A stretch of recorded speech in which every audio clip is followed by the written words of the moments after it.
ഓം ശ്രീ ഗണേശായ നമഃ. ഓം ശ്രീ സരസ്വത്യൈ നമഃ. ഓം ശ്രീ ഗുരുഭ്യോ നമഃ. സമസ്തജനകല്യാണേ നിരതം കരുണാമയം നമാമി ചിന്മയം ദേവം സദ്ഗുരും ബ്രഹ്മവിദ്വരം. സദ്ഗുരും ബ്രഹ്മവിദ്വരം. മൂകം കരോതി വാചാലം പങ്കും ലംഘയത്തെ ഗിരിം. യത്കൃപാതമഹം വന്ദേ പരമാനന്ദമാധവം. പരമാനന്ദമാധവം. ശ്രുതിസ്മൃതിപുരാണാനാം ആലയം കരുണാലയം. നമാമി ഭഗവത്പാദ ശങ്കരം ലോകശങ്കരം. സർവവേദാന്തസിദ്ധാന്ത ഗോചരം തമഗോചരം ഗോവിന്ദം പരമാനന്ദം സദ്ഗുരും തം നമാമ്യഹം. സദ്ഗുരും തം നമാമ്യഹം.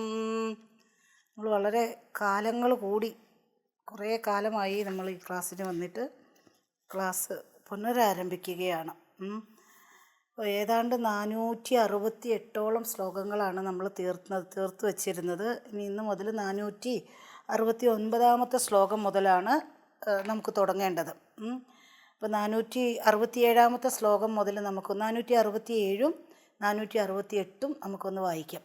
പ്രത്യേകേകരസം പൂർണ്ണം അനന്തം സർവതോമുഖം ഏകമേവാദ്വയം ബ്രഹ്മ നേഹനാനാസ്തി കിഞ്ചന.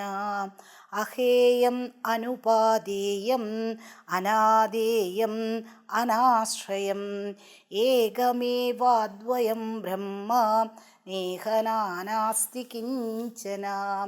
ഇവിടെ പലതില്ല എന്ന് ഉറപ്പിക്കുകയാണ്. ആ അന്തരാത്മ ഇന്നർ സെൽഫ് എന്നുള്ളത് ഏകരസമാണ്. അത് ഒരേപോലെ, അതായത് വസിഷ്ഠാദി, നമ്മൾ കഴിഞ്ഞ ക്ലാസ്സിൽ കണ്ടതാണത്. വസിഷ്ഠാദി ഋഷിമാരൊക്കെ സാക്ഷാത്കരിച്ച ശുഖബ്രഹ്മർഷി, നാരദ ബ്രഹ്മർഷി, അതുപോലെ തന്നെയുള്ള ജനകാദികളായിട്ടുള്ള വിദേഹ രാജാക്കന്മാർ, ഇങ്ങനെ ഇവരൊക്കെ എത്രയെത്രയോ യുഗങ്ങൾക്കുമൊക്കെ അപ്പുറത്തുള്ള അതേ തത്വം അല്ലേ, ആദിയിലുണ്ടായിട്ടുള്ള ആ മഹാത്മാക്കൾ അവരെല്ലാവരും സാക്ഷാത്കരിച്ച അതേ തത്വം തന്നെയാണ്. ഇത് കലിയുഗ അല്ലേ, ആദിയുഗത്തിലെ പോലെയൊന്നും ആയിരിക്കില്ലല്ലോ ഇത് കലിയുഗ അല്ലേ. ഇവിടെ എല്ലാം മലിനമാണ്, എല്ലായിടത്തും ദോഷങ്ങൾ കാണാം. ഭഗവാന്റെ കാര്യം പോലും പറയുന്നത് നികടേ സ്ഥിതഃ, അടുത്തിരുന്നിട്ട് സഹിക്കുകയാണെന്നാണ് പറയുന്നത് കലിയുഗത്തിലെ കാര്യം വർണ്ണിക്കുമ്പോൾ. അപ്പോൾ അതുകൊണ്ട് ഈ ജ്ഞാനത്തിന് എന്തെങ്കിലും ഒരു കുഴപ്പമുണ്ടാകുമോ, എന്തെങ്കിലും വെള്ളം കലർക്കുമായിരിക്കാം, പക്ഷേ ആ സാക്ഷാത്കരിക്കുന്നത് ഒരേ ജ്ഞാനമാണ്. എൻ്റെ മനസ്സിൻ്റെ മാലിന്യമോ യുഗത്തിൻ്റെ മാലിന്യമോ ഒന്നും ഒരല്പം പോലും തട്ടാത്ത ആ പരമതത്വം അത് അത്യന്തം പ്യുവറാണ്. അത്യന്തം കലിയുഗത്തിലും ആ ഏകരസമാണ്. ഈ ചിന്ത തന്നെ ആനന്ദത്തെ തരുന്നു. മറ്റുള്ള ചിന്തകളെ പോലെയല്ല വേദാന്ത ചിന്ത എന്നുള്ളത്. ഇത് തന്നെ ആനന്ദമാണ്. അപ്പോൾ ഇതിനെ സാക്ഷാത്കരിച്ചാൽ ആനന്ദം എന്ത് പറയാവതല്ല അല്ലേ. ആ തത്വത്തെ സാക്ഷാത്കരിച്ചിട്ടുണ്ടെങ്കിലുള്ള ആനന്ദം അത് വാക്കുകളെ കൊണ്ട് പറയാനായിട്ട് സാധിക്കില്ല. ആ വാക്കുകളെ കൊണ്ട് പറയാനാകാത്ത ആനന്ദത്തെ ആചാര്യ ഭഗവാൻ ഇവിടെ വാക്കുകളെ കൊണ്ട് വർണ്ണിച്ച് കാണിക്കുകയാണ്. ഇനിയുള്ള ശ്ലോകങ്ങളൊക്കെ വളരെ മനോഹരമാണ്. വിശദീകരിക്കാനല്ല, അതൊന്ന് മനസ്സിലാക്കി അനുചിന്തനം ചെയ്ത് അതിനെ സാക്ഷാത്കരിക്കാൻ ശ്രമിക്കുകയാണ് നമ്മളുടെ ഉത്തരവാദിത്വം എന്നുള്ളത്. ഇത് പൂർണ്ണമാണ്, അനന്തമാണ്, സർവതോമുഖമാണ്.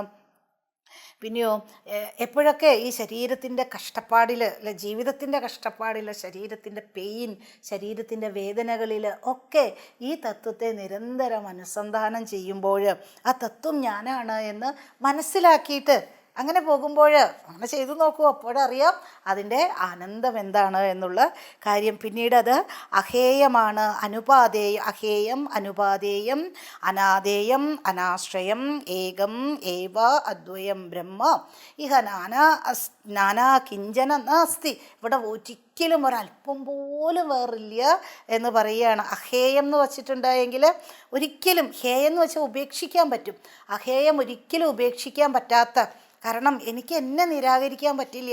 ഞാനിവിടെ സർവ്വതും നിരാകരിക്കും, പക്ഷേ എനിക്ക് എന്നെ നിരാകരിക്കാനായിട്ട് സാധിക്കില്ല. കാരണം എന്താ, എന്നെ ഞാനാണത്. എനിക്ക് സ്വീകരിക്കേണ്ട ആവശ്യമില്ല. എനിക്ക് എന്നെ സ്വീകരിക്കേണ്ട ആവശ്യമുണ്ടോ? എനിക്ക് പലതും ഇവിടെ സ്വീകരിക്കേണ്ട ആവശ്യമുണ്ട്, പക്ഷേ എനിക്ക് എന്നെ സ്വീകരിക്കേണ്ട ആവശ്യമില്ല, എന്നെ നിരാകരിക്കേണ്ട ആവശ്യമില്ല. ഇപ്പം ഞാനല്ലാത്ത വസ്തുവാണ് എങ്കിൽ എനിക്ക് നിരാകരിക്കാം, എനിക്ക് ഉപേക്ഷിക്കാം. എൻ്റെ ഒരു വസ്തുവിനെ എനിക്ക് എടുത്തിട്ട് ദൂരെ കളയാവോ, ഇനി അതിന് എനിക്ക് ആവശ്യമില്ല, ഇത്ര വരെയൊക്കെ മതി ഇത് എന്ന് പറഞ്ഞിട്ട് നമുക്ക് ദൂരെ കളയാം. പക്ഷേ ഈ എന്നെ എനിക്ക് എന്ത് ചെയ്യാനായിട്ട് സാധിക്കും? ഞാനാണത്. ഒന്നും ചെയ്യാൻ ആവില്ല. അപ്പോൾ ഒരാശ്രയവുമില്ല. കാരണം എന്താ, എനിക്കൊരാശ്രയവും ഇല്ല. കാരണം എന്താ, എല്ലാറ്റിനും ഞാനാണ് ആശ്രയം. എല്ലാം എന്നെ ആശ്രയിച്ചിട്ടാണ് ഇരിക്കുന്നത്. എന്നാൽ എനിക്ക് യാതൊരു വിധത്തിലുള്ള ആശ്രയങ്ങളുമില്ല. അത് പരിപൂർണമാണ്, ഒരു പരിമിതിയുമില്ല. കാരണം എന്താ, ദേശകാലാവധിഭ്യാം കാലദേശാവധിഭ്യാം, ദേശം കൊണ്ടോ ദേശകാലാവധിഭ്യാം നിർമുക്തം, ദേശകാലാധിവർത്തിയാണത്. അതുകൊണ്ട് തന്നെ പരിപൂർണമാണ് എന്നൊക്കെ പറഞ്ഞതിന് ശേഷം ഇനി 469 നമ്മൾ കുറച്ച് വേഗത്തിലായിരിക്കും പോകുക. കാരണം എന്താ, ഇതിനെക്കുറിച്ച് വിശദീകരണങ്ങളെല്ലാം കഴിഞ്ഞു അല്ലേ, ആദ്യം മുതലേ ഉള്ള. ഇപ്പം 469 എന്താണ് ആത്മതത്വം, അതിനെക്കുറിച്ച് എനിക്ക് മനസ്സിലായില്ലല്ലോ എന്നൊന്നും പറയാൻ ഇനി അവകാശമില്ല പഠിക്കുന്ന ഒരാളെ സംബന്ധിച്ചിടത്തോളം. കാരണം അത്രമാത്രം ആചാര്യ ഭഗവാൻ നമുക്കതിനെക്കുറിച്ചെല്ലാം വിശദീകരിച്ച് തന്നിട്ടാണ് ഈ മനോഹരമായിട്ടുള്ള ഈ ശ്ലോകങ്ങളിലൂടെ നമ്മൾ കടന്നു പോകുന്നത്. 469 നിർഗുണം നിഷ്കലം സൂക്ഷ്മം നിർവികൽപം നിരഞ്ജനം ഏകമേവാദ്വയം ബ്രഹ്മ നേഹ നാനാസ്തി കിഞ്ചന. നിർഗുണം നിഷ്കലം സൂക്ഷ്മം നിർവികൽപ്പം. ഞാനൊരു കാര്യം പറയാൻ മറന്നുപോയല്ലോ. നമ്മളുടെ ചിന്മയ ഇൻ്റർനാഷണൽ ഫൗണ്ടേഷനിൽ നിന്ന് ഒരു പുതിയ ബുക്ക് വന്നിട്ടുണ്ട്, വിവേക ചൂടാമണിയുടെ അന്വയമുണ്ട് ഇതിൽ. വളരെ എളുപ്പമാണ്. ഞാൻ ചിന്മയ ശങ്കരത്തിന് വന്നപ്പോൾ പലരും എൻ്റെ അടുത്ത് വന്ന് പറഞ്ഞു, അമ്മയുടെ ക്ലാസ് കേൾക്കാറുണ്ട്, ക്ലാസ് കേട്ടിട്ട് ഞങ്ങൾ വേറെ ക്ലാസ് എടുക്കാറുണ്ട്. എനിക്ക് എത്ര സന്തോഷമായി എന്നറിയോ അത് കേട്ടപ്പോൾ. അപ്പോൾ ഈ വിവേക ചൂടാമണി ഇതൊന്നും അധികമൊന്നും ആർക്കും താല്പര്യവുമില്ല. താല്പര്യം ഉണ്ടാവണം എങ്ങനെയാണ്? അതുപോലെ ഒരു സംസ്കാരം നമ്മളിലൂടെ നമ്മൾക്ക് വേണം എങ്കിൽ മാത്രമേ ഇത്തരത്തിലുള്ള ഒരു ഗ്രന്ഥത്തിനെ പഠിക്കാനും ഒക്കെ സാധിക്കുകയുള്ളൂ. അപ്പോൾ ഇതാരെങ്കിലുമൊക്കെ ഇതിനെ പഠിപ്പിക്കുന്നുണ്ട്, ഇത് വളരെ സന്തോഷമുള്ള ഒരു കാര്യമാണ്. അപ്പോൾ അങ്ങനെയുള്ളവർക്ക് എപ്പോഴും ഒരു ഗൈഡാണ് ഈ ഗ്രന്ഥം. വിവേക ചൂടാമണി നമ്മളുടെ ചിന്മയ ഇൻ്റർനാഷണൽ ഫൗണ്ടേഷനിൽ നിന്ന് ഈ അടുത്തിടയ്ക്ക് പ്രസിദ്ധീകരിച്ചതാണ്. വളരെ ഒരാൾക്ക് ഇത് മതി. അത്യാവശ്യം തത്വങ്ങളൊക്കെ മനസ്സിലായിട്ടുള്ള ഒരാൾക്ക് ഒരു ക്ലാസ് എടുക്കണമെങ്കിൽ, അല്ലെങ്കിൽ ഈ ഗ്രന്ഥത്തെ ഒന്ന് ആസ്വദിക്കണം, ഇത് പഠിച്ചിട്ടില്ല ബാക്കിയൊക്കെ പഠിച്ചു, ഇത് മാത്രം മതിയാകും. കാരണം എന്താ, ഇതിൽ അന്വയം കൊടുത്തിട്ടുണ്ട്, അതായത് സംസ്കൃതത്തിൻ്റെ ആ ഒരു ഗദ്യ ഓർഡർ കൊടുത്തിട്ടുണ്ട്. അതുപോലെ തന്നെ ഇതിലെ വേർഡ് ടു വേർഡ് ട്രാൻസ്ലേഷനൊക്കെ ഉണ്ട്. അതുമാത്രമല്ല അതിൻ്റെ ആ ഒരു വ്യാകരണപരമായിട്ടുള്ള ഒരു അപഗ്രഥനം കൂടി അവിടെ വെച്ചിട്ടുണ്ട്. വളരെ ചെറിയ ബുക്കാണ് കേട്ടോ, മറ്റേ ബുക്കിൻ്റെ അത്ര ഇല്ല ഇത്, വ്യാഖ്യാനമില്ലാതെ. അപ്പോൾ അതുകൊണ്ട് ഇതിൻ്റെ ഒന്നുകൂടി കണ്ടുവെച്ചോളൂ കേട്ടോ, നിങ്ങൾക്ക് ഓർഡർ ചെയ്യാവുന്നതാണ്. അത് സാന്ദർഭികവശാൽ പറഞ്ഞു എന്ന് മാത്രം. ഇനി നമ്മൾ 469 ശ്ലോകമാണ്. അപ്പോൾ ആദ്യമേ പറഞ്ഞല്ലോ നിർഗുണം എന്ന് വെച്ചാലോ ഉപാധികളെല്ലാം നിർഗുണത്താൽ ആണ് അല്ലേ, ഈ ഗുണങ്ങളെല്ലാം ഈ ഉപാധികളെ ബാധിക്കുകയുള്ളൂ. ഈ ഉപാധിയെന്ന് വെച്ചിട്ടുണ്ടെങ്കിൽ തന്നെ ഗുണമാണെന്ന് പറയാൻ വേണമെങ്കിൽ അല്ലേ. അപ്പോൾ സ്നേഹാദി സദ്ഗുണങ്ങളെല്ലാം ഉള്ള പരമതത്വം എന്നൊക്കെ പറയുമ്പോഴോ അത് ആ സദ്ഗുണ പരിപൂർണനായിട്ടുള്ള ഭഗവാൻ എന്ന് പറയുമ്പോൾ നിർഗുണ തത്വത്തിൻ്റെ സഗുണമായിട്ടുള്ള ഭാവമാണെന്ന് അങ്ങനെ മനസ്സിലാക്കേണ്ടത്. അപ്പോൾ ഈ സ്നേഹാദി സദ്ഗുണങ്ങളെല്ലാം ഉപാധി തലത്തിലേ ഉള്ളൂ. അതുകൊണ്ട് ഇത് ഉപാധിക്കും അപ്പുറമാണ്, നിർഗുണമാണ്. അപ്പോൾ ഗുണങ്ങളൊന്നും ഇല്ല. അത് ഗുണങ്ങളൊക്കെ എവിടെയാണ്? ഉപാധിയിലാണുള്ളൂ. നിർഗുണമാണ് ആ തത്വം, നിഷ്കലമാണ്, ഫോംലെസ് ആണ്, നിരാകാരമാണത്. അല്ലെങ്കിൽ നിർഗുണ നിരാകാരത്തിൽ തന്നെ ആണ് ഈ സഗുണസാകാരമായിട്ടുള്ളതിനെ മാത്രമേ എനിക്ക് അറിയാനായിട്ട് സാധിക്കുകയുള്ളൂ. നിർഗുണ നിരാകാരമൊന്നും എനിക്ക് മനസ്സിലാകില്ല. എങ്ങനെ എന്നൊക്കെ ചോദിക്കുമ്പോൾ നിർഗുണ നിരാകാരത്തിൽ തന്നെ കൽപ്പിക്കപ്പെട്ടിട്ടുള്ള നാമരൂപങ്ങളാണ് ഈ സഗുണസാകാരം എന്നുള്ളത്. അത് ആരോപിക്കുകയാണ്. അത് മനസ്സിലാക്കിയാൽ ക്ലിയറാവും. നിഷ്കലമാണത്. ഒരു തരത്തിലുള്ള രൂപാദികളില്ല, പാർട്സ് ഇല്ല, കലകളില്ല, കല ഇല്ലാത്തതാണ്. ഇനിയോ നിർഗുണം, നിഷ്കളം, സൂക്ഷ്മം എന്ന് വെച്ചിട്ടുണ്ടെങ്കിൽ നമുക്കറിയാം സൂക്ഷ്മത്തെ എങ്ങനെയാണ് വിലയിരുത്തുക. അതിന് സ്ഥൂലം എന്താണെന്ന് അറിയണം അല്ലേ. വിഷയങ്ങൾ സ്ഥൂലങ്ങളാണ്. നമുക്കിപ്പോൾ അറിയാം ഇതൊരു വിഷയമാണ്, ഇതാണ് മേശയാണ്, ഇങ്ങനെ പലതരത്തിലുള്ള വിഷയങ്ങൾ. ലോകം തന്നെ വിഷയം. അപ്പോൾ ഈ വിഷയങ്ങളെയൊക്കെ നമ്മൾ അറിയുന്ന, ആ വിഷയങ്ങളെയൊക്കെ നമ്മൾ മനസ്സിലാക്കുന്നത് നമ്മുടെ ഇന്ദ്രിയങ്ങളെ കൊണ്ടിട്ടാണ്. അപ്പോൾ ആ ഇന്ദ്രിയങ്ങൾ ഈ വിഷയങ്ങളെക്കാളേറെ സൂക്ഷ്മമാണ് അല്ലേ. ഇനി ഇന്ദ്രിയങ്ങളെക്കാളും സൂക്ഷ്മമാണ് ഈ ഇന്ദ്രിയങ്ങളെ പ്രവർത്തിപ്പിക്കുന്ന ഇതിൻ്റെ പുറകിലുള്ള മനസ്സ്. ആ മനസ്സിനേക്കാളും സൂക്ഷ്മമാണ് മനസ്സിനെയും അറിയുന്ന ബുദ്ധി. ആ ബുദ്ധിയേക്കാളും സൂക്ഷ്മമാണ് ആ അഹംഭാവം എന്നുള്ളത് അല്ലേ. ഞാൻ എന്നുള്ള ഈ അഹങ്കാരമുണ്ടല്ലോ, അഹങ്കാരമാണ് ഈ ബുദ്ധിയെയും എടുത്തിട്ട് നടക്കുന്നത്. അപ്പോൾ ഈ അഹങ്കാരം, അതിൻ്റെ ആ ഒരു തെറ്റിദ്ധാരണകളൊക്കെ നീക്കി കഴിഞ്ഞിട്ടുണ്ടെങ്കിലുള്ള ആ ഭാവം അത്യന്തം സൂക്ഷ്മമാണത്. അപ്പോൾ അതുകൊണ്ട് സൂക്ഷ്മമാണത്. ഏറ്റവും അതിനേക്കാളും സൂക്ഷ്മമായിട്ട് വേറൊന്നുമില്ല ആ സൂക്ഷ്മ വസ്തു. അപ്പോൾ ഈ ഗുണങ്ങളും ആകാരങ്ങളും എല്ലാം നീങ്ങുമ്പോഴെന്താണോ അവശേഷിക്കുന്നത് അത് നിർഗുണമാണ്. ഗുണത്തെ ഒന്നുമില്ലാത്ത. അപ്പോൾ അത് എത്രമാത്രം ഗുണമുണ്ട് എങ്കിൽ നമുക്ക് എന്തെങ്കിലും നമ്മളുടെ ഇന്ദ്രിയങ്ങളെ കൊണ്ടിട്ടോ അങ്ങനെയൊക്കെ മനസ്സുകൊണ്ടോ ബുദ്ധി കൊണ്ടോ ഒക്കെ മനസ്സിലാക്കാനായിട്ട് അറിയാനായിട്ട് സാധിക്കും. പക്ഷേ അതൊന്നും ഇല്ലാത്തത് കൊണ്ട് ഇത് സൂക്ഷ്മമാണ്, അത്യന്തം സൂക്ഷ്മമായിട്ടുള്ള ആ തത്വം അത് ഞാനാണ് എന്ന് മനസ്സിലാക്കണം. ഇനിയോ നിർഗുണം, നിഷ്കലം, സൂക്ഷ്മം, നിർവികൽപ്പം, വികൽപ്പം ഇല്ലാത്തത്. നിർവികൽപ്പം, കൽപ്പം എന്ന് വെച്ചിട്ടുണ്ടെങ്കിൽ എന്താ? പലതരത്തിലുള്ള സങ്കല്പങ്ങൾ, പലതരത്തിലുള്ള ഭേദങ്ങൾ, പലതരത്തിലുള്ള സംശയങ്ങൾ, കൽപ്പനകൾ, ഇതൊന്നുമില്ലാത്തത്. ഒരു തരത്തിലുള്ള സങ്കല്പങ്ങളോ ഒരു തരത്തിലുള്ള ഐഡിയാസ്, ഒരു തരത്തിലുള്ള ആശയങ്ങളോ ഒന്നും ആ തത്വത്തിലേക്ക് കൊണ്ടുവരാനായിട്ട് സാധിക്കില്ല. അതുകൊണ്ട് തന്നെ നിർവികൽപ്പം, ഏകം. നിരഞ്ജനം പറഞ്ഞില്ലേ? നിരഞ്ജനം എന്ന് വെച്ചാലോ കളങ്കരഹിതമാണ്. കാരണം എന്താ? അവിദ്യയില്ല. അവിദ്യ തന്നെ കളങ്കം. ഞാനൊരു കളങ്കവും ഇല്ലാത്തതാണ്, അത് തന്നെ കളങ്കം. വിദ്യയില്ല എങ്കിലാണ് കളങ്കരഹിതമാണെന്ന് പറയാനായിട്ട് സാധിക്കുകയുള്ളൂ. ഇപ്പോൾ അവിദ്യയില്ലാത്ത ആ തത്വമാണ് ഞാനെന്ന് മനസ്സിലാക്കുകയാണ്. അല്ല എങ്കിൽ ഓക്കെ, കളങ്കരഹിതമാണ്. അവിദ്യാരഹിതം എന്ന് പറയുമ്പോൾ അവിദ്യ എന്നുള്ളത് കാരണശരീരമാണ് അല്ലേ. കാരണശരീരരഹിതമാണ്. അപ്പോൾ ഈ നിരഞ്ജന എന്ന് പറയുന്നതിലൂടെ കാരണശരീരത്തിൻ്റെ നിഷേധമാണ്.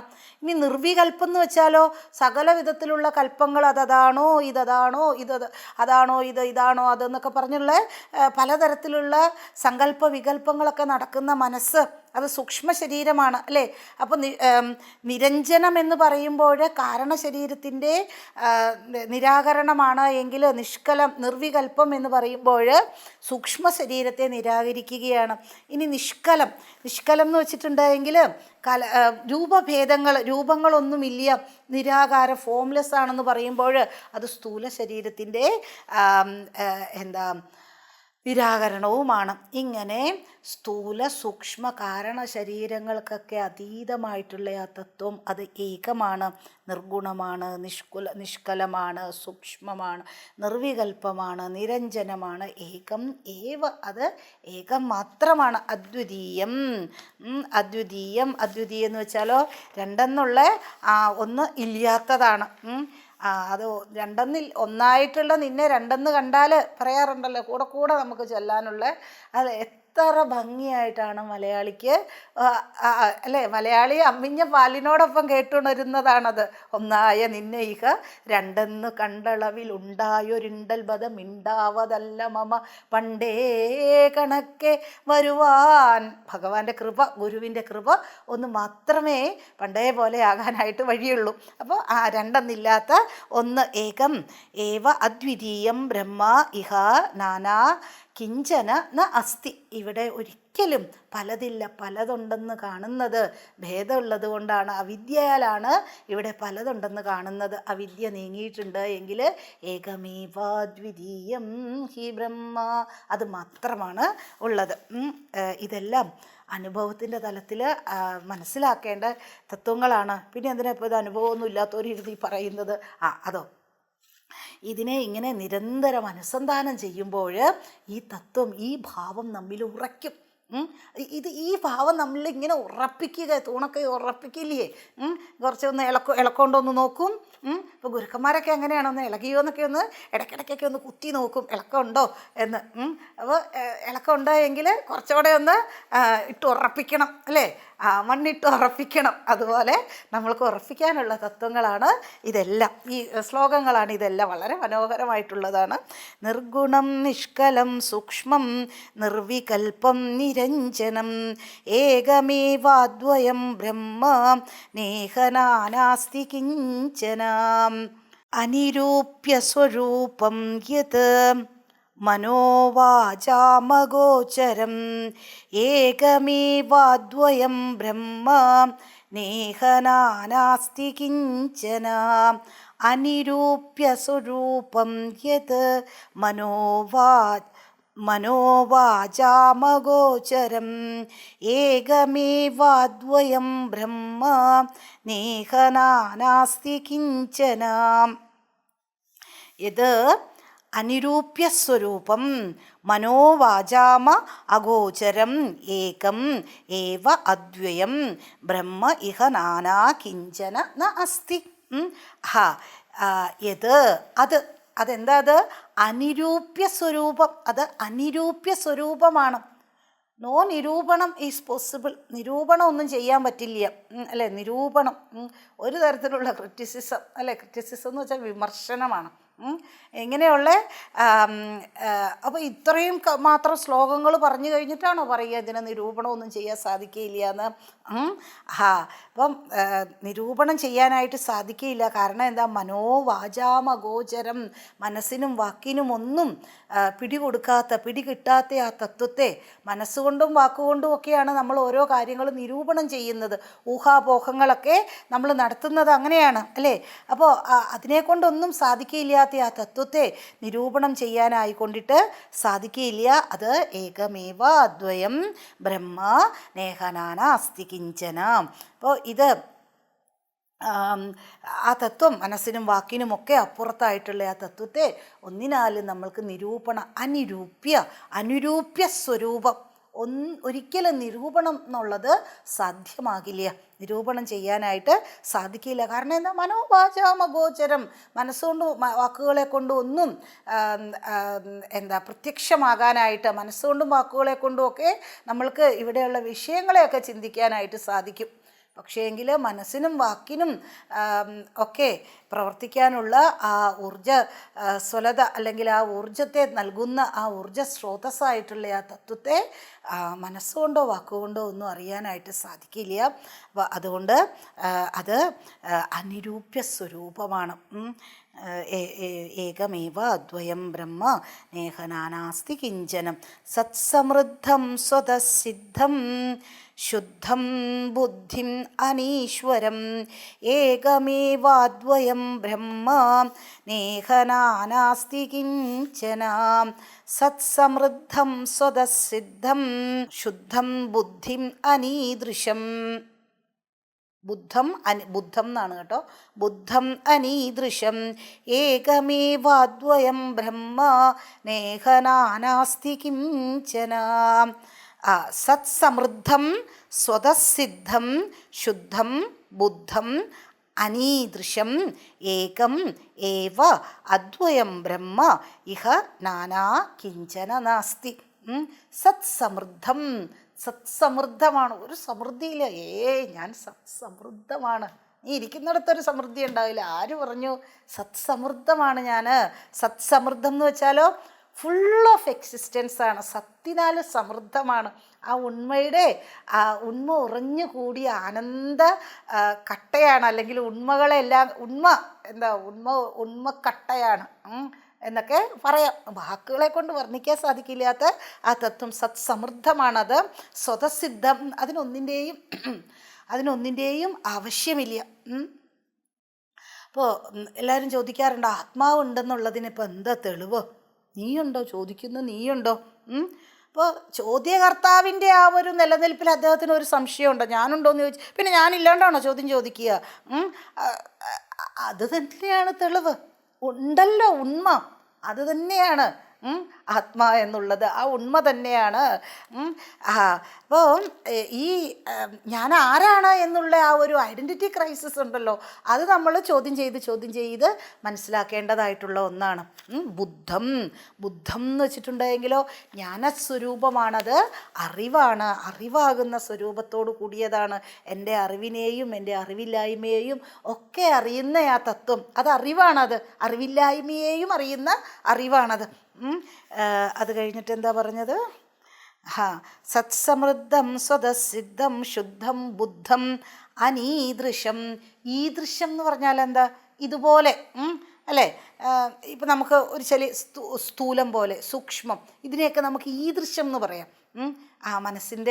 മനസ്സിൻ്റെ ചിന്തകളുണ്ടല്ലോ കടലിലെ തിരമാലകൾ പോലെയാണ്. ഒന്നൊഴിയുമ്പോൾ ഒന്ന് പൊങ്ങും. ഇങ്ങനെയൊക്കെ നമുക്ക് പറയാം. സൂക്ഷ്മ വസ്തുവിനെ ഇതുപോലെ, അതുപോലെ സ്ഥൂല വസ്തുവിനെ ഓഫ് കോഴ്സ് ഒരു പാറ ഇങ്ങനെ വരുന്നത് പോലെ തോന്നും. കണ്ടിട്ടുണ്ടോ? അത്ര വണ്ണമാണ് അമ്മയ്ക്ക്. അങ്ങനെയൊക്കെ പറയാമല്ലോ അല്ലേ? സ്ഥൂലമാണ്, സൂക്ഷ്മം, ഇതിനെയൊക്കെ നമുക്ക് ഈ ദൃശ്യം ഇതേപോലെയാണെന്ന് പറയാം. പക്ഷേ ഞാൻ അനീദൃശ്യമാണ്. അനീദൃശ്യം എന്ന് വെച്ചാലോ അമൂല്യമാണ്, അതുല്യമാണ്. ഇതുപോലെ വേറൊന്നില്ല. ഇതുപോലെ എന്ന് പറയാനായിട്ട് വേറൊന്നില്ല. അതല്ലാതെ ഇവിടെ ഒന്നുമില്ല. പിന്നെ എങ്ങനെയാണ് വേറൊന്നിനെ രണ്ടാമതായിട്ടൊന്നും ഇല്ല. പിന്നെ എവിടെ നിന്ന് എടുത്തുകൊണ്ട് വരാനാണ്? അപ്പോൾ ഈ പദങ്ങളെയൊക്കെ നല്ലതുപോലെ മനസ്സിലാക്കി അവയെ നിരന്തരം അനുസന്ധാനം ചെയ്ത് ഉറപ്പിക്കുക. ഇവയൊക്കെ സൂചകങ്ങളാണ്, ഇങ്ങനെ സൂചിപ്പിക്കുകയാണ്. ഇവ നമുക്ക് ആ സ്വരൂപത്തെ വെളിപ്പെടുത്തി തരികയാണ് ചെയ്യുന്നത്. അതാണ് ഇവയുടെയൊക്കെ ഉദ്ദേശം. അപ്പോൾ സ്ഥൂല വസ്തുക്കൾ പോലെ ഈ ദൃശ്യം സൂക്ഷ്മ വസ്തുക്കൾ, പക്ഷേ ഇത് അനീദൃശ്യമാണ്. അനീദൃശ്യം.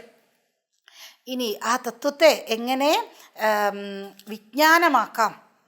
ഇതിനെ ഇങ്ങനെ നിരന്തരം അനുസന്ധാനം ചെയ്ത് എങ്ങനെ അതിനെ വിജ്ഞാനമാക്കാം? ഇനി വിജ്ഞാനമാക്കിയാൽ അതെങ്ങനെയാണ് എന്നുള്ളത് പറയുകയാണ്. അപ്പോൾ എപ്പോഴും നമ്മൾ മനസ്സിലാക്കേണ്ട ഒരു കാര്യം, ശ്രുതിയുടെ ഒരു പ്രധാന ഉദ്ദേശം എന്നുള്ളത്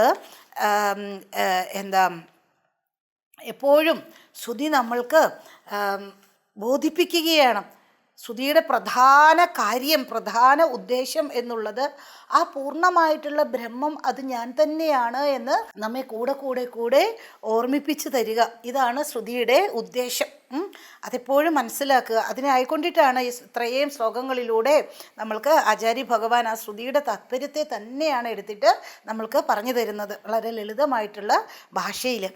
ഇനി ഒന്നുകൂടി ഇത് വായിക്കാം. സത്സമൃദ്ധം സ്വതസിദ്ധം ശുദ്ധം ബുദ്ധം അനീദൃശം ഏകമേവാദ്വയം ബ്രഹ്മ നേഹനാനാസ്തി കിഞ്ചന നിരസ്തരാഗാം വിനിരസ്തഭോഗാഃ ശാന്താ സുദാന്താ യതയോ മഹാന്തഃ വിജ്ഞായ തത്വം പരമേദന്തം പ്രാപ്താഃ പരാം നിർവൃതിമാത്മയോഗാത് നിരസ്തരാഗാഃ വിനിരസ്തഭോഗാഃ ശാന്താഃ സുതാന്താഃ യതയോ മഹാന്തഃ വിജ്ഞായ തത്വം പരമേതദന്തയേ പ്രാപ്താഃ പരം നിർവൃതിം ആത്മയോഗാത്. നിരസ്തരാഗാഹ. എങ്ങനെയാണ് ഈ മഹാത്മാക്കൾ ഈ തത്വത്തെ സാക്ഷാത്കരിച്ചത്? എന്നിട്ട് എങ്ങനെയാണ് നമ്മോടത് വിളിച്ചു പറയുക എന്നാണെങ്കിൽ, മഹാന്തഹ യതയഹ. മഹാന്തഹ എങ്ങനെയുള്ള മഹാന്തഹ എന്ന് വെച്ചിട്ടുണ്ടെങ്കിലോ, മഹാത്മാക്കൾ അല്ലേ, സാക്ഷാത്കാരം സിദ്ധിച്ചിട്ടുള്ള മഹാത്മാക്കൾ. മഹാന്തഹ യതയഹ അവരെങ്ങനെയാണ്? നിരസ്തരാഗാഹ. അവർ മഹാന്തഹ യതയഹ ഏതത് പരം തത്വം വിജ്ഞായ. ഈ തത്വത്തെ മനസ്സിലാക്കിയിട്ട് എന്തുകൊണ്ടാണ് അവരത് മനസ്സിലാക്കാനുള്ള കാരണം എന്താണ്? അവരെങ്ങനെയാണ്, അവരുടെ സ്വഭാവം എങ്ങനെയാണ്? നിരസ്തരാഗാഹ. രാഗാദി ദ്വേഷങ്ങൾ, രാഗാദി രോഗങ്ങൾ, ഇതാണ് രോഗം അല്ലേ. പണ്ട് ഗുരുവായൂരപ്പൻ്റെ ഒരു ഭക്തൻ ഗുരുവായൂരപ്പനോട് പ്രാർത്ഥിക്കുകയുണ്ടായി, ഗുരുവായൂരപ്പ രോഗങ്ങളൊക്കെ വന്നിട്ട്, രോഗങ്ങൾ മാറി, അത് വന്ന് മാറി, നിൻ്റെ കാരുണ്യത്താൽ അത് മാറി. രോഗങ്ങൾ മാറി സുഖമായി കഴിഞ്ഞാൽ മനസ്സിലോരോ മോഹങ്ങൾ വന്ന് വാതാലയേശനെ മറക്കുമെങ്കിൽ ആരോഗ്യമേ നിന്നെ എനിക്ക് വേണ്ടാന്ന്. അതൊക്കെ പറയാനുള്ളൊരു ചങ്കൂറ്റം. അങ്ങനെയായിരുന്നു ഈ ഭക്തന്മാരുടെ സ്വഭാവം, അങ്ങനെയാണ് അല്ലേ. രോഗമൊക്കെ വന്നു കഴിഞ്ഞിട്ട് മനസ്സിൽ രാഗാദികളൊക്കെ, രോഗമൊക്കെ വന്ന് മാറി, ഭഗവാന്റെ അനുഗ്രഹത്താൽ രോഗമൊക്കെ വന്ന് മാറിക്കഴിഞ്ഞിട്ട് പിന്നെ രാഗാദി ദോഷങ്ങളാൽ വന്ന് മനസ്സ് മൂടുകയാണ് എങ്കിൽ എനിക്ക് ആരോഗ്യം വേണ്ട. അപ്പം ഈ രാഗാദി ദോഷങ്ങൾ തന്നെയാണ് ഒരു രോഗം. ആ രോഗത്തിൽ നിന്നും പൂർണ്ണമായിട്ട് വിട്ടുമാറിയവരാണ് നിരസ്തരാഗാഹ. അപ്പം രാഗാദി ദോഷങ്ങളിൽ നിന്നുമൊക്കെ പൂർണ്ണമായിട്ടും മുക്തരായി. വിനിരസ്ത ഭോഗാഹ. രാഗങ്ങളില്ലെങ്കിൽ പിന്നെ ഇപ്പം എന്തിനെവിടെ ഭോഗം അല്ലേ. ഭോഗാഹ വിനിരസ്ത ഭോഗാഹ. എല്ലാ തരത്തിൽ ഉള്ള ഭോഗങ്ങളിൽ നിന്നും മുക്തരായവരാണ്. മനസ്സിലുമില്ല ആസക്തി. മനസ്സിൽ നിന്നും ആ ആസക്തിയുടെ ഒരു എന്തെങ്കിലും ഒരു തരിമ്പുണ്ടായെങ്കിൽ അല്ലേ.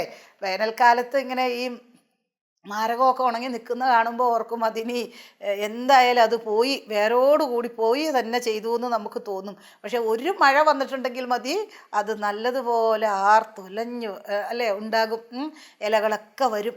അതുപോലെ തന്നെയാണ് ഒരു തരി ഇരുന്നാൽ മതി. അതുകൊണ്ട് നിരസ്തരാഗാഹ, ഒരല്പം പോലും ഇല്ല. അതുകൊണ്ട് തന്നെ വിനിരസ്ത ഭോഗാഹ, എല്ലാ തരത്തിലുള്ള ഭോഗങ്ങളിൽ നിന്നും മുക്തരാണ്. മനസ്സിലൊരു തരി പോലും ആസക്തി ഇല്ലാത്തവരാണ്. കാരണം വിഷയങ്ങളുടെ ആശ്രയം ഇല്ല. ഈ വിഷം പോലെയുള്ള വിഷയങ്ങളെ പിന്നെയും പിന്നെയും ആശ്രയിക്കാനായിട്ട് പോകില്ല.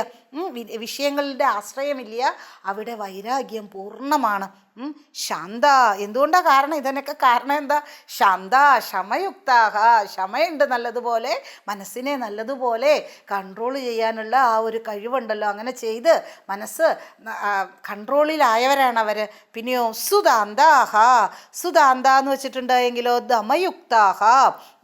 ഇന്ദ്രിയ നിഗ്രഹമുണ്ട്, മനോനിഗ്രഹമുണ്ട്. അങ്ങനെയുള്ള യഥയഹ. പ്രയത്നം പൂർണ്ണമാണ്. പൂർണ്ണമായ ആ പ്രയത്നത്തിൻ്റെ പൂർണ്ണത കിട്ടുക ഇവിടെയൊക്കെയാണ്. ഇതെല്ലാം പൂർണ്ണമാകുമ്പോഴാണ്. അങ്ങനെയുള്ള ആ മഹാത്മാക്കൾ പരംതത്വം വിജ്ഞായ, അത് ഞാനാണെന്ന് മനസ്സിലാക്കിയിട്ട് ഇതിലെല്ലാം മനസ്സിൻ്റെ ശുദ്ധി, ജ്ഞാനത്തിൻ്റെ ക്ലാരിറ്റി അല്ലേ, ആ ജ്ഞാനത്തെക്കുറിച്ചുള്ള അതിൻ്റെ എല്ലാ ആസ്പെക്റ്റുകളും നല്ലതുപോലെ മനസ്സിലാക്കിയിട്ടുള്ള ഒരു വ്യക്തത ഉണ്ടാകണം, മനസ്സിൻ്റെ ശുദ്ധത ഉണ്ടാകണം. ഇതൊക്കെ വേണം. ഇതിലൂടെ കാം ക്വയറ്റാണ് എങ്കിൽ അതുകൊണ്ട് മാത്രം കാര്യമില്ല. വളരെ ശാന്തനാണ് കേട്ടോ, മനസ്സൊക്കെ വളരെ അടങ്ങി, മനസ്സൊക്കെ വളരെ ശാന്തമാണ്. ഇത് ഈ മനസ്സിൻ്റെ കാംനെസ് അല്ലെങ്കിൽ മനസ്സിൻ്റെ ശാന്തതയും അതിൻ്റെ ആ ഒരു ചഞ്ചലിപ്പില്ലായ്മയും ഒക്കെ സാധാരണ ഒരു വിഷയം പഠിക്കുന്ന വിദ്യാർത്ഥിക്ക് പോലും അത്യന്താപേക്ഷിതമാണ്. ഇതൊന്നുമില്ല എങ്കിൽ പഠിച്ചതൊന്നും മനസ്സിലിരിക്കുകയൊന്നുമില്ല. അപ്പോൾ ഇത്തരത്തിലുള്ള കാര്യങ്ങൾ ഏത് വിഷയം പഠിക്കാനും ആവശ്യമാണ്. പക്ഷേ വേദാന്ത ശാസ്ത്ര ശ്രവണത്തിനാകുമ്പോഴോ ചിത്തശുദ്ധിയും ചിത്ത ഏകാഗ്രതയും ഇത് രണ്ടും കൂടിയുള്ള വേദാന്ത ശ്രവണവും ഇവ ആവശ്യമാണ്. അപ്പം ഇങ്ങനെ നിരസ്തരാഗാഹ വിനിരസ്ത ഭോഗാഹ ശാന്താഹ സുതാന്താഹ യദയഹ മഹാന്തഹ, ഇത്തരത്തിലുള്ള മഹാത്മാക്കൾ ഇത്തരത്തിലുള്ള കാരണങ്ങളെ കൊണ്ട് ഇത്തരത്തിലുള്ള പ്രയത്നങ്ങളാൽ ഇവയെല്ലാം പൂർണ്ണമാണ് വൈരാഗ്യം. അങ്ങനെയുള്ള ആ വൈരാഗ്യം പൂർണ്ണമായിട്ടുള്ള ആ മഹാത്മാക്കൾ വിജ്ഞായ തത്വം, ആ തത്വത്തെ മനസ്സിലാക്കിയിട്ട് പരമേതദന്തേ പ്രാപ്താഹ, അന്തേ പ്രാപ്താഹ, അവർ പ്രാപിക്കുന്നു. എന്തിനെയാണ് അവർ പ്രാപിക്കുന്നത്? ആത്മയോഗാത് പരാം നിർവൃതി, ആത്മാവുമായിട്ടുള്ള ആ യോഗത്താൽ ആത്മാവുമായിട്ടുള്ള പൂർണ്ണ ഐക്യം, അതായത് ഞാൻ പരമമായിട്ടുള്ള ആ തത്വമാണ്, ബ്രഹ്മമാണ്, ആത്മാവാണ് എന്നുള്ള അറിവ് മാത്രമല്ല അനുഭവം. ആ യോഗമുണ്ടല്ലോ, അവിടെ ആ അനുഭവം സംഭവിച്ചു കഴിയുമ്പോഴാണ് പരാം നിർവൃതിം ഭവന്തി, പരാം നിർവൃതിം അന്തേ പ്രാപ്താഹ ഭവന്തി, പരമമായിട്ടുള്ള നിർവൃതിയെ അവർ ഈ പ്രയത്നത്തിൻ്റെയൊക്കെ അവസാനം ലഭിക്കുന്നു. ഇനി ഒന്നുകൂടി ഇതൊന്ന് വായിക്കാം. നിരസ്തരാഗാ വിനിരസ്ത ഭോഗാഹ ശാന്താ സുതാന്താ യദയോ മഹാന്തഃ വിജ്ഞായ തത്വം പരമേതദന്തേ പ്രാപ്താഃ പരം നിർവൃതിമാത്മയോഗാത്. ഇനി 473 ശ്ലോകം. ഭവാനപീതം പരതത്വമാത്മനഃ സ്വരൂപമാനന്ദഘനം വിചാര്യ വിധൂയ മോഹം സ്വമനഃ പ്രകൽപിതം മുക്തഃ കൃതാർത്ഥോ ഭവതു പ്രബുദ്ധഃ. ഭവാനപീതം പരതത്വമാത്മനഃ സ്വരൂപമാനന്ദഘനം വിചാര്യ വിധൂയ മോഹം സ്വമനഃ പ്രകൽപിതം മുക്തഃ കൃതാർത്ഥോ ഭവതു പ്രബുദ്ധഃ. ഭവാൻ അപി ശാന്താഹ സുതാന്താഹ യദയഹ മഹാന്തഹ യദയഹ, മഹാത്മാക്കൾ യതികളായിട്ടുള്ള അല്ലെങ്കിൽ പ്രയത്നശീലരായിട്ടുള്ള മഹാത്മാക്കളുടെ അവസ്ഥയൊക്കെ പറഞ്ഞു കഴിഞ്ഞിട്ട് ഗുരു ശിഷ്യനോട് പറയുകയാണ് ഭവാനപി, നീയും എന്നാണോ ഗുരു പറയുക? അതൊക്കെ നമ്മളുടെ ഈ ഗ്രാമ്യതാ ദോഷമാണ് നീ എന്നൊക്കെ പറയുന്നത് അല്ലേ. ഗ്രാമത്തിലുള്ളവരാണ് എടി പോകി നീ എന്നൊക്കെ പറയുക, ഗ്രാമ്യതാ ദോഷങ്ങളാണ് അതൊക്കെ. പക്ഷേ ഇവിടെ നോക്കൂ, ഗുരുവിൻ്റെ ഭാഷയിൽ അങ്ങനെയൊന്നും ഇല്ല. ഭവാനപി എന്ന് വെച്ചാൽ മാനദഹ. വിഷ്ണു സഹസ്രനാമത്തിൽ ഭഗവാൻ ഒരു നാമമുണ്ട്, മാനദഹ, മാനത്തെ കൊടുക്കുന്നതാണ് അല്ലേ ഭഗവാൻ. വേറെ ആരും നമ്മൾക്ക് മാനം തരില്ല, ഭഗവാനാണ് മാനത്തെ തരുന്നത്. മാനദഹ. അതുപോലെയാണ് ഇവിടെ ഗുരുവും. ഭവാനപി, ത്വമപി എന്നല്ല പറയുന്നത്, ഭവാനപി, താങ്കളും അല്ലേ. ഏറ്റവും വളരെ ബഹുമാനാർത്ഥമാണ് ഉപയോഗിച്ചിരിക്കുന്നത്. ഗുരുവിന് ശിഷ്യ എന്നുള്ളത് വെറുതെ സെർവ് ചെയ്യാനോ അങ്ങനെയൊന്നുമല്ല, തുല്യരാണ് അല്ലേ. അപ്പോൾ നീയും എന്നല്ല പറയുക, ബഹുമാനാർത്ഥം താങ്കളും. ഭവാനപി വിചാര്യ, വിചാരം ചെയ്യൂ. എന്താ വിചാരം ചെയ്യേണ്ടത്? ഭവാനപി പരതത്വമാത്മനഃ, വിചാരം ചെയ്യൂ. പരതത്വം ആത്മനഃ സ്വരൂപം, ആത്മാവിൻ്റെ സ്വരൂപം, നിജസ്വരൂപം വിചാരം ചെയ്തിട്ട് പിന്നെ എന്താ വേണ്ട? വിചാരം ചെയ്യുമ്പോൾ എന്താ കിട്ടുക? വിധൂയ മോഹം. വിധൂയ മോഹം എന്ന് വെച്ചാലോ, ആ മോഹത്തെ എല്ലാം നീക്കി, മോഹമെല്ലാം വേരോടുകൂടി പോകും ഇതിനെ വിചാരം ചെയ്ത് കഴിയുമ്പോൾ. അപ്പോൾ വിചാരം ഇല്ലാത്തതാണ് ഈ മോഹത്തിൻ്റെ കാരണം. അവിചാരകൃതോ ബന്ധഃ അല്ലെ. വിചാരം ചെയ്യാത്തത് കൊണ്ടാണ് ഈ കുടുക്കിലൊക്കെ പെട്ടിരിക്കുന്നത്. അതുകൊണ്ട് നല്ലതുപോലെ വിചാരം ചെയ്യൂ. ഭവാനപി പരം തത്വം ആത്മനഃ സ്വരൂപം ആനന്ദഘനം. അപ്പോൾ എന്നിട്ടോ വിചാര്യ വിധൂയ മോഹം സ്വമാത്മനഃ പ്രകൽപിതം മുക്തഃ കൃതാർത്ഥോ ഭവതു പ്രബുദ്ധഃ. ഭവതു, ഇങ്ങനെ വിചാരം ചെയ്ത് ഭവതു ആയി തീരൂ. എന്താ? പ്രബുദ്ധഃ, പ്രബുദ്ധനായി തീരൂ. മുക്തഃ കൃതാർത്ഥഃ. അങ്ങനെ ചെയ്യുന്നതിലൂടെ മാത്രമേ മുക്തി നേടാനായിട്ട് സാധിക്കുകയുള്ളൂ. കൃതാർത്ഥഃ എന്ന് വെച്ചാലോ, എല്ലാം കഴിഞ്ഞു, ചെയ്യേണ്ടതെല്ലാം ചെയ്തു കഴിഞ്ഞു, ജീവിതത്തിൽ പൂർണ്ണ തൃപ്തി. ഒരല്പസ്വല്പം തൃപ്തിയൊക്കെ വീട്ടിൽ രാവിലെ എല്ലാവരും ഒക്കെ ഈ കുട്ടികളൊക്കെ പോയി കഴിഞ്ഞിട്ട് പിന്നെ ബാക്കിയുള്ള കാര്യങ്ങളൊക്കെ ചെയ്ത് കഴിയുമ്പോൾ ഒരല്പസ്വല്പം തൃപ്തിയൊക്കെ കിട്ടും. ജോലി തീർന്നുവല്ലോ, അല്ലേ? ഹോംവർക്ക് ഓവർ എന്ന് പറഞ്ഞ് കുട്ടിക്കും കിട്ടും ഒരു സംതൃപ്തിയൊക്കെ. ഇന്നത്തെ ഹോംവർക്കൊക്കെ ഞാൻ ചെയ്ത് കഴിഞ്ഞ അമ്മ, ഇനി ഞാൻ കളിക്കാൻ പൊയ്ക്കോട്ടെ, അല്ലേ? അല്ലെങ്കിൽ വല്ല ലോങ് പ്രോജക്റ്റൊക്കെ എടുത്തിട്ടുള്ള ആളുകൾക്കും അതൊക്കെ അങ്ങ് തീർന്നു കഴിയുമ്പോൾ ഒരല്പം ആനന്ദം അല്ലെങ്കിൽ ഒരു എന്താ പറയുക, ഒരു കൃതാർത്ഥത തോന്നും. പക്ഷേ അത് എക്സാമിനേഷൻ ഓവർ, അല്ലേ? പരീക്ഷ കഴിഞ്ഞ് കഴിയുമ്പോഴേക്കും അങ്ങനെ കിട്ടും. പക്ഷേങ്കിൽ അത് കുറച്ച് തൃപ്തിയാണ്. ഇവയൊക്കെ നാം നിരന്തരം അനുഭവിക്കുന്നതാണിത്. പക്ഷെ ജീവിതത്തിൽ പൂർണ്ണ തൃപ്തി എന്നുള്ളത് അനുഭവിക്കണമോ? ഇതിലൂടെ സാധിക്കുകയുള്ളൂ. പൂർണ്ണമായിട്ടും എൻ്റെ ജീവിതം കൊണ്ട് ഈ മനുഷ്യജന്മം കിട്ടിയിട്ട് ഞാൻ നേടേണ്ടത് നേടി എനിക്ക് പൂർണ്ണ തൃപ്തിയായി എന്ന് പറയണമെങ്കിൽ ഈ കൃതാർത്ഥത നേടിയിരിക്കണം. ഭവാൻ അഭി ആത്മനഃ സ്വരൂപം ആനന്ദഘനം ഇതം പരം തത്വം വിചാര്യ. എങ്ങനെയാ അത് സാധിക്കുക? ആത്മനഃ സ്വരൂപം, ഞാൻ പരമമായിട്ടുള്ള തത്വമാണ് എന്ന് വിചാരം ചെയ്ത്, ആനന്ദഘനമാണ്, അല്ലേ? കുട്ടികളെയൊക്കെ നമ്മൾ പാടി ഉറക്കാനായിട്ടൊരു പാട്ട്, ആനന്ദഘന, അങ്ങനെ പാടി ഉറക്കുക. നീ കുഞ്ഞേ, നീ അനന്തഘനമായിട്ടുള്ള രാമനാണ്. ജോ ജോ രാമ അനന്തഘനമാണ്. അനന്തം, ആനന്ദക്കട്ടയാണ് നീ. ഇങ്ങനെയാ കുട്ടികളെയൊക്കെ വാ വാ വാ വോ വാ വാ വോ എന്ന് പറഞ്ഞിട്ടൊന്നുമല്ല, അങ്ങോട്ട് പോ ഇങ്ങോട്ട് പോകുന്നൊക്കെ പറഞ്ഞിട്ടൊന്നുമല്ല. ഇത്തരത്തിലുള്ള, അല്ലേ? അതാ പറയുന്നത്, ഈ തത്വം ഉണ്ടല്ലോ മലയാളിക്ക്.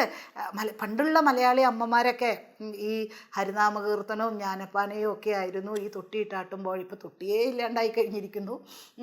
കുട്ടികളെയൊക്കെ പാടി ഉറക്കുക അങ്ങനെയൊക്കെ ചെയ്യുന്നത് ആ തരത്തിലുള്ള കീർത്തനാദികളെ കൊണ്ടൊക്കെ ആയിരുന്നു. അപ്പോൾ അതിലൂടെയൊക്കെ അപ്പോൾ അമ്മിഞ്ഞ പാലിനോടൊപ്പം ഈ തത്വത്തെയും കൂടി കൊടുക്കുകയാണ്. അമ്മ തന്നെയാണ് അപ്പോൾ ആ തരത്തിലാവുമ്പോൾ ഗുരുവായിട്ട് വരിക, അല്ലേ? അപ്പോൾ കൃതാർത്ഥത അനുഭവിക്കാം ആ തത്വത്തെ വിചാരം ചെയ്ത് ഉറപ്പിച്ചിട്ടുണ്ട് എങ്കിൽ. വിധൂയ മോഹങ്ങളൊക്കെ നീങ്ങി ഇതൊക്കെ ചെയ്ത് കൃതാർത്ഥനാകൂ എന്ന് പറയുകയാണ്. ഇനി അടുത്ത ശ്ലോകം ഒന്നുകൂടി ഇത് വായിക്കാം. ഭവാനപീതം പരതത്വമാത്മനഃ സ്വരൂപമാനന്ദഘനം വിചാര്യ വിധൂയ മോഹം സ്വമനഃ പ്രകൽപിതം മുക്തഃ കൃതാർത്ഥോ ഭവതു പ്രബുദ്ധഃ സമാധിനാ സാധു വിനിശ്ചലാത്മനാ പശ്യാത്മതത്വം സ്ഫുടബോധചക്ഷുഷാ നിസംശയം സമ്യഗവേക്ഷിത സമാധിനാ സാധു വിനിശ്ചലാത്മനാ പശ്യാത്മതത്വം സ്ഫുടബോധചക്ഷുഷാ നിസംശയം സമ്യഗവേക്ഷിതശ്ചേത് ശ്രുതഃ പദാർത്ഥോ ന പുനർവികൽപ്യതേ. സാധു വിനിശ്ചലാത്മനാ സമാധിന സ്ഫുടബോധചക്ഷുഷാ ആത്മതത്വം സാധു പശ്യ സമ്യക് അവേക്ഷിതഃ ചേത് ശ്രുതഃ പദാർത്ഥഃ നിസ്സംശയം പുനഃ ന വികൽപ്യതേ. ആദ്യം വിചാരം ചെയ്ത് അത് മനസ്സിലാക്കുമെന്ന് പറഞ്ഞു. എന്നിട്ടോ എങ്ങനെ അതിനെ മനസ്സിലാക്കുക? സമാധിന സാധു വിനിശ്ചലാത്മന. ആദ്യം വിചാരം ചെയ്തിട്ട് അതിനെ മനസ്സിലാക്കണം. സമാധിന, മനസ്സിനെ ശാന്തമാക്കി ധ്യാനനിരതമാക്കണം മനസ്സിനെ. അപ്പോൾ നിശ്ചല മനസ്സിനാൽ ഇതൊക്കെ അഭ്യസിക്കൂ. മനസ്സിനെയൊക്കെ മനസ്സ് വളരെയധികം ചഞ്ചലമാണ്. അങ്ങനെയുള്ള മനസ്സിനെയൊക്കെ നിശ്ചലമാക്കി ഇതൊക്കെ അഭ്യസിക്കൂ. എന്നിട്ട് പശ്യ ആത്മതത്വത്തെ പശ്യ, കാണൂ എന്നാണ് പറയുന്നത്. കാണൂ എന്ന് പറഞ്ഞാലോ, അനുഭവിക്കൂ, അറിയൂ, മനസ്സിലാക്കൂ, സാക്ഷാത്കരിക്കൂ. എങ്ങനെ?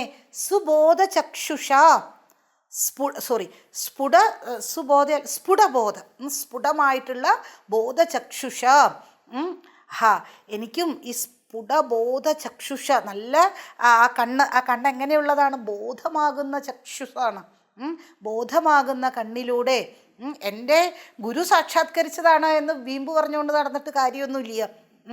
എനിക്ക് സാക്ഷാത്കരിക്കണം, എൻ്റെ ഗുരു സാക്ഷാത്കരിച്ചുവല്ലോ, അതുകൊണ്ട് തന്നെ എനിക്കും സാക്ഷാത്കരിക്കാനായിട്ട് സാധിക്കണം എന്നിങ്ങനെയുള്ള ആ ഒരു തീവ്രതയോടുകൂടി സ്ഫുടബോധ ചക്ഷുഷ, ബോധമാകുന്ന ആ കണ്ണിലൂടെ പശ്യ, എന്നിട്ടോ നിസ്സംശയം സമ്യക് അപേക്ഷിത ശ്രുത പദാർത്ഥോ ന പുനർവികൽപ്പയന്തേ. നിസ്സംശയം സമ്യക് അപേക്ഷിത ചേത്, അപേക്ഷിത ചേത് അതിനെ വ്യക്തമായിട്ട് അറിയണം. എന്താ വ്യക്തമായിട്ട് അറിയുന്നത്? ആ തത്വത്തെക്കുറിച്ച് വ്യക്തമായിട്ട് അറിയണം. എങ്ങനെ അറിയണം? നിസ്സംശയമായിട്ട്, ഒരു സംശയവും ബാക്കി വെക്കരുത്. അതുകൊണ്ടാണ് ഗുരുക്കന്മാർ പറയുന്നത്, എത്ര പൊട്ട സംശയമാണ് എങ്കിലും ചോദിച്ചോളൂ. ചോദിച്ചല്ലെങ്കിൽ ആ സംശയമുണ്ടല്ലോ അതവിടെ കിടന്ന് നമ്മളെ അലട്ടാനായിട്ട്. എങ്ങനെയുള്ള ശിഷ്യനോട്? ഇതൊക്കെ ക്ലാസ് ഈ നിരന്തരം വേദാന്ത അഭ്യാസം ചെയ്യുന്ന ഒരു ശിഷ്യനോടാണ് ഗുരു പറയുക, എന്ത് സംശയമുണ്ട്, ഇതിലെന്ത് സംശയമുണ്ടായെങ്കിലും ചോദിക്കൂ എന്ന്. ചോദ്യം ചോദിക്കണമെങ്കിൽ തന്നെ വളരെ കാലം ഗുരുവിൻ്റെ കൂടെ നിന്നുള്ള ആ ഒരു ഗുരു ശുശ്രൂഷ ചെയ്ത് അങ്ങനെയൊക്കെ കഴിയുമ്പോഴാണ് ഒരു ചോദ്യം ചോദിക്കാനൊരു ധൈര്യം വരിക, ഒരവസരം കിട്ടുക. അല്ലാതെ ഒറ്റയടിക്ക് എന്നിട്ട് ചോദ്യം ചോദിക്കുകയൊന്നും അല്ല. കുറേ കാലത്തെ അങ്ങനെ വരുമ്പോഴാണ് ആ മനസ്സും ഗുരുവിൻ്റെ മനസ്സും ശിഷ്യൻ്റെ മനസ്സും ഒക്കെ തമ്മിൽ ഒരു ട്യൂണിങ് ഒക്കെ ഉണ്ടായി ചോദ്യം ചോദിക്കാനൊക്കെ സാധിക്കുക. അങ്ങനെ ചോദ്യം ചോദിച്ച് സംശയങ്ങളൊക്കെ ഇല്ലാതെയായി നിസ്സംശയം, ഒരു തരത്തിലുള്ള സംശയവുമില്ലാത്ത പിന്നെയോ ശ്രുതപദാർത്ഥം. ശ്രുതപദാർത്ഥം എന്ന് വെച്ചിട്ടുണ്ടെങ്കിൽ ശ്രുതിയുടെ ആ അർത്ഥം, ശ്രുതിയിലൂടെ പറഞ്ഞിട്ടുള്ള ആ കാര്യങ്ങളുടെ അർത്ഥം ജ്ഞാതക, അതറിഞ്ഞു. ഒരു കാര്യത്തെ നാം വ്യക്തമായിട്ട് അറിഞ്ഞുവെങ്കിൽ പിന്നെ അതിൽ നമ്മൾക്ക് ഒരു തെറ്റിദ്ധാരണയും ഉണ്ടാകാൻ പോകുന്നില്ല. ഒരാൾ എന്നോട് പറഞ്ഞു, ഇത് കണ്ടോ, ഇതൊരു പൂവാണ്, അത് പൂവാണ്, വളരെ നല്ല മനോഹരമായിട്ടുള്ള പൂവാണ്, ഇതിന് ഇന്ന ഗുണങ്ങളുണ്ട്, ഇങ്ങനെയൊക്കെയാണ് ഇതിനെ വളർത്തുക, ഇതൊക്കെ പറഞ്ഞു കഴിഞ്ഞിട്ട് ഞാൻ അതിൻ്റെ അടുത്ത് നിന്ന് നോക്കിയപ്പോഴുണ്ടല്ലോ മനസ്സിലായത് ഒരു പ്ലാസ്റ്റിക് പൂവാണെന്ന്. അത് ആ തത്വം വ്യക്തമായിട്ട് അല്ലെങ്കിൽ അടുത്ത് ചെന്ന് മനസ്സിലാക്കി. അപ്പോൾ അവർ പറഞ്ഞത് തമ്മിൽ വ്യത്യാസമുണ്ടായിരുന്നു അല്ലേ, അല്ലെങ്കിൽ തെറ്റായിട്ടുള്ള ജ്ഞാനമാണ്. അപ്പോൾ ഇതങ്ങനെയല്ല, ഗുരു അനുഭവിച്ചതാണ്. അല്ലെങ്കിൽ ഗുരു അനുഭവിച്ചത് എന്ന് പറയുമ്പോഴൊക്കെ വാക്കിന് പരിമിതി വരുന്നു അല്ലേ. ഗുരു തന്നെയായിട്ടുള്ള ആ തത്വത്തെ വ്യക്തമായിട്ട് അറിയുന്നു എങ്കിൽ അതിന് ശേഷം ഒരു തരത്തിലുള്ള തെറ്റിദ്ധാരണയോ ഒരു തരത്തിലുള്ള ആശയക്കുഴപ്പങ്ങളോ കൺഫ്യൂഷനോ ഒന്നും ഉണ്ടാകില്ല. അങ്ങനെയുള്ള ആ തത്വത്തെ ആദ്യം വിചാരം ചെയ്യൂ. എന്നിട്ട് ആ അത് എങ്ങനെ വിചാരം ചെയ്യുക?